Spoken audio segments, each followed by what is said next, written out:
નમસ્કાર, આપ જોઈ રહ્યા છો ન્યૂ ભારત ન્યૂઝ અને હું છું ધ્રુવી. મુખ્યમંત્રી શ્રી ભૂપેન્દ્ર પટેલના માર્ગદર્શનમાં અને આરોગ્ય મંત્રી શ્રી પ્રફુલ પાનસેરિયાના નેતૃત્વમાં આરોગ્ય વિભાગ દ્વારા સરકારી યોજનામાં ગેરરીતિ આચરતી હોસ્પિટલો સામે સતત કડક કાર્યવાહી હાથ ધરવામાં આવી રહી છે. જે અંતર્ગત જામનગરની જેસીસી હાર્ટ ઇન્સ્ટિટ્યૂટમાં પીએમજેએવાયમાં આયોજનની માર્ગદર્શિકાનું પાલન ન થતું હોવાથી અને ગેરરીતિ આચરતી હોવાથી આ યોજનાની કામગીરીમાં સસ્પેન્ડ કરવામાં આવી છે. આ હોસ્પિટલને કુલ 105 કાર્ડિયાક પ્રોસિજરમાં ગેરરીતિ બદલ રૂપિયા 6 લાખથી વધુનો દંડ કરવામાં આવ્યો છે. આ અંગે આરોગ્ય મંત્રી શ્રી પ્રફુલ પાનસેરિયાએ જણાવ્યું હતું કે રાજ્ય સરકાર આરોગ્ય સેવાઓને વધુ સુચારુ, પારદર્શક અને લોકહિતકારી બનાવવાના સતત પ્રયત્ન કરે છે. પીએમજેએવાયમાં યોજના એ ગરીબ અને જરૂરિયાતમંદ નાગરિકો માટે આશીર્વાદ સમાન છે.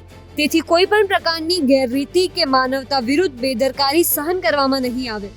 આરોગ્ય મંત્રી શ્રી પાનસેરિયાએ કહ્યું હતું કે જામનગરની જેસીસી હાર્ટ ઇન્સ્ટિટ્યૂટના ડોક્ટર પાશ વોરા દ્વારા કાર્ડિયોવાસ્ક્યુલર થોરાસિક સર્જરી કરવામાં આવતી ક્ષતિના કારણે તાત્કાલિક અસરથી સસ્પેન્ડ કરવામાં આવ્યા છે.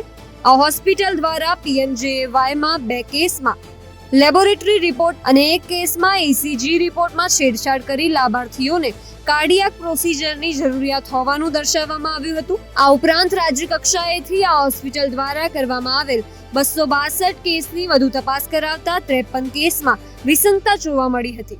જેમાં જરૂર ના હોય તેવા કેસમાં પણ કાર્ડિયાક પ્રોસિજર કરવામાં આવ્યું હોવાનું જણાયું છે.